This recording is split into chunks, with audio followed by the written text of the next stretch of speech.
Well, my topic is don't let others define your success. So today I'm going to bring out some 6 people's, actually 5 people's stories plus 1 company's story. And then I'd like to wrap it up so that we can all somehow start seeing that success is not something that others define or others let us define. Now, imagine one thing, guys. Like, imagine waking up to the definition of success that other people tell you every day. Have you ever felt this way? Like, you wake up and then you always think of being successful is like Mr. Londive said, or being successful is like Mr. Sarvar said. So I have to be like that. And pushing yourself to go that way where you don't really feel comfortable or where you don't really feel that that's the success you want. Have you ever felt that way? Or growing up to be told by parents, by friends, or maybe the surroundings that success should be like this. Like in Uzbekistan, many people think success is a 2-story house, a luxury car, and then you have brand clothes. Right? That's a general definition of success. I don't know why. In many countries. So it just shows that we're becoming materialistic or not, I don't know. But do you think that that is success? Do you think that we have like 30 people and 30 people have to share the same definition of success? For some famous success, for some money is success, for some achievement in academic field is success, right? But I'd like to start with the story one by one, all right? I'm not a football fan. I'm sorry if I make some mistakes in the facts. I'd like to start with Cristiano Ronaldo. And I'm also sorry for those who are a fan of Barcelona. Okay? Because I don't know much about all footballers, but what I know is Cristiano Ronaldo, when he was growing up, he was told a lot that he can never be successful in football. He was too skinny. When he started football, lots of people criticized him for being too selfish, if I'm not mistaken. Maybe you know the story. I don't know the whole story. He was told that he's too skinny, too selfish, and too flashy, that he can never succeed in any, let's say, top leading clubs or whatever. And he even broke his leg once. And I remember that moment when I was a school kid. Like everyone was, they were panicking like, whoa, that's it, that's over. Cristiano Ronaldo time is over. Now he can never play football as well as he used to be before. But he proved that he actually became better. So he dedicated himself, he put a lot of effort, and I'm not sure if you agree with me or not, but I think he is one of the greatest footballers now, right? Is he? Yes. But now let's talk about Mike Tyson. Do you know Mike Tyson? He's a famous boxer. He fought recently with someone who is the same age as his child. Well, if you check the history, he is the youngest heavyweight world champion in boxing. But what happened to him was he had a circle of friends, people that defined his success, that told him, you are successful and you should be doing this. He started taking drugs.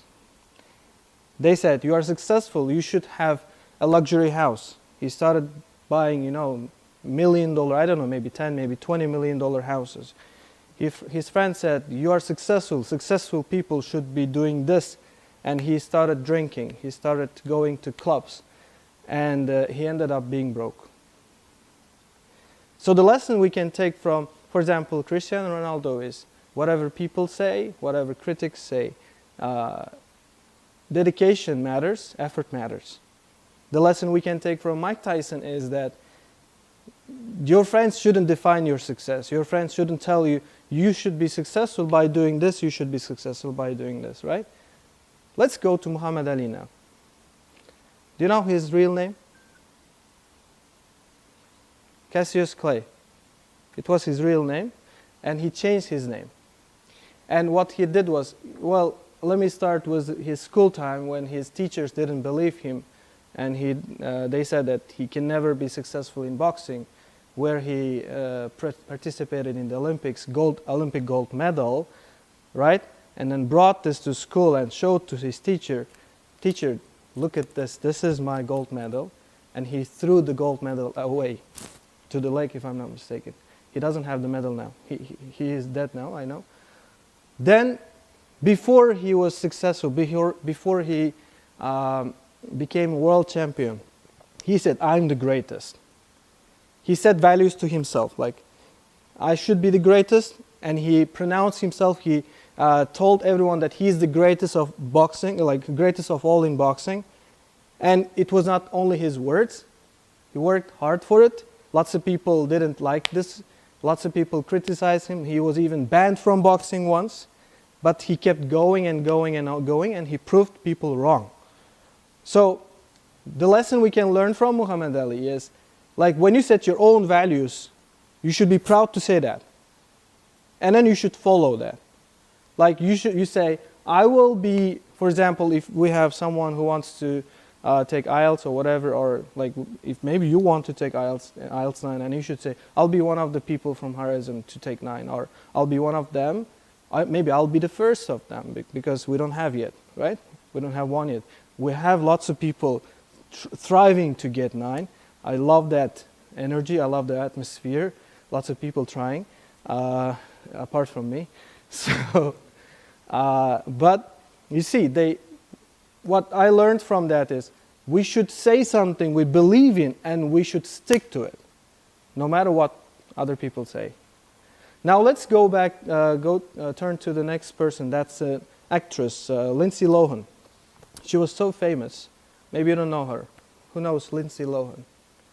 She's not starring in films now, if I'm not mistaken. Well, what happened was she was super famous, and she let the media and her fame control her actions. And this led to her trying to take this for granted, stop working hard. You know, in Arab and in Uzbek, it's I guess Arabic name, a word, we have the word, this kibr. You know, she let that feeling kill her success and her success. And then now, because of this, she's not successful. But we know that there are lots of other stars who've been successful up until now, even if they're so old, like Morgan Freeman, you know, right? We have Keanu Reeves. He's had a lot of losses. He lost his girlfriend, he lost his sister, he lost his mother. He still came back strong. And one thing I respect about him is, even he has lots of money, like millions, he still takes subway. He doesn't define his success having things like cars or whatever we sometimes think of. So now let's talk about the last company. Then I will end up with my own story, if you want. If you want to hear, if you don't, it's okay.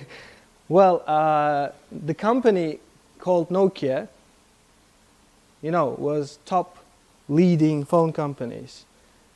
Like if you have, in the past, if you, yeah, they are still producing phones for, you know, for grandmas, grandpas, or for those who throw phones usually to the wall, because it's easy, it's cheap, so you know. So they thought they were successful. And when the time came, when the age came for screen phones, like, you know, touch screen phones, they said, no, we would like to be safe. We'd like to stay there where we think we will be successful. We don't want to change. If people want to buy our products, they should adapt to our products. And then they lost to Apple and Samsung. And the lesson we can learn from this is, we should evolve. We shouldn't stick to one definition all the time. We should sometimes look around and say, is my definition working now? Ask ourselves, is my definition working now? Am I going there where I want? Or maybe I should change it a little bit, because the destination from A to B, it doesn't matter how you get there. You get there straight, you get there upside down, or you get there like going around in circles. It's up to you.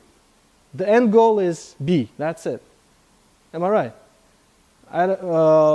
So Nokia made a mistake like this, and now they're only producing phones, yes, but not at large scale like Samsung, Apple, and they're not earning profits. And if I'm not mistaken, they're just working behind the scenes.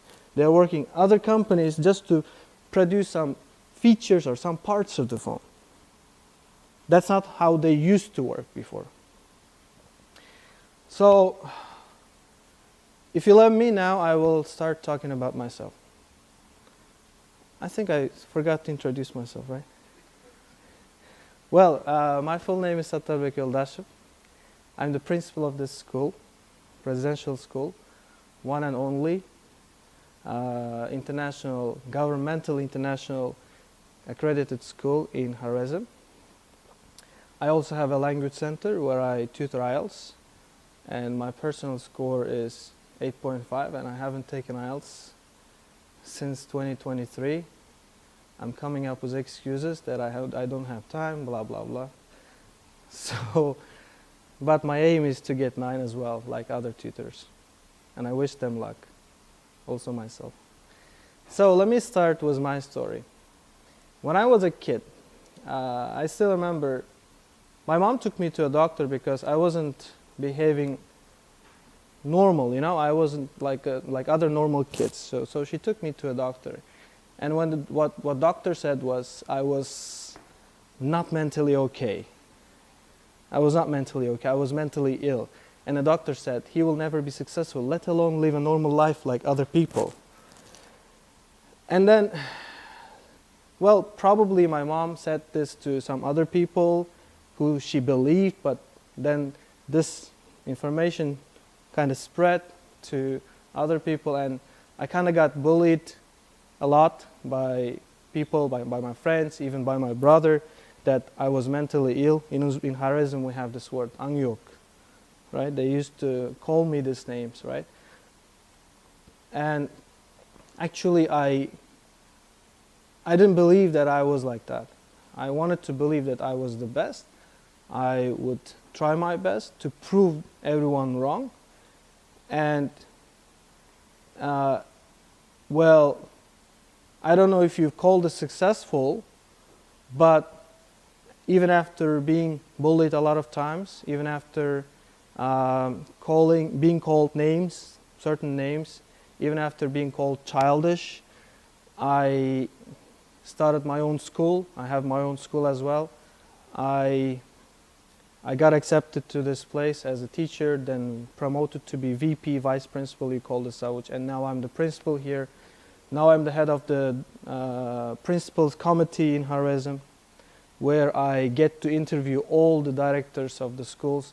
This year I will start interviewing kindergarten directors, so about 1,000 and like maybe 1,500 educational institutions.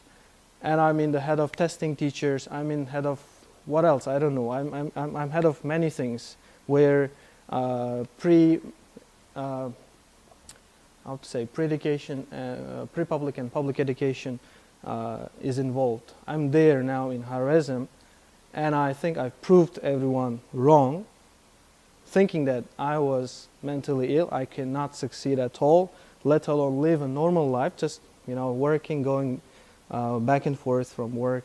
So, mashallah.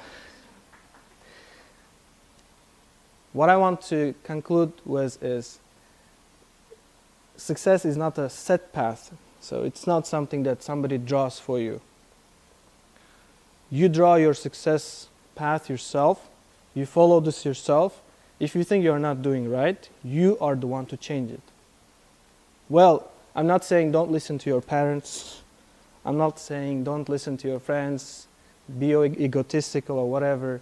But if you don't feel comfortable with what you're doing, if you don't enjoy the process, even if it's hard, because you have to be able to enjoy the hard process as well. If you're not enjoying this is not your path.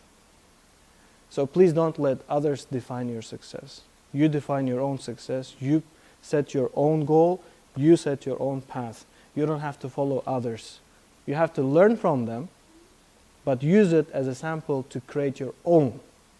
That's what I was going to talk about today. If, again, as I said earlier, what I said was boring, I do apologize for that. Thank you for listening. That's about it.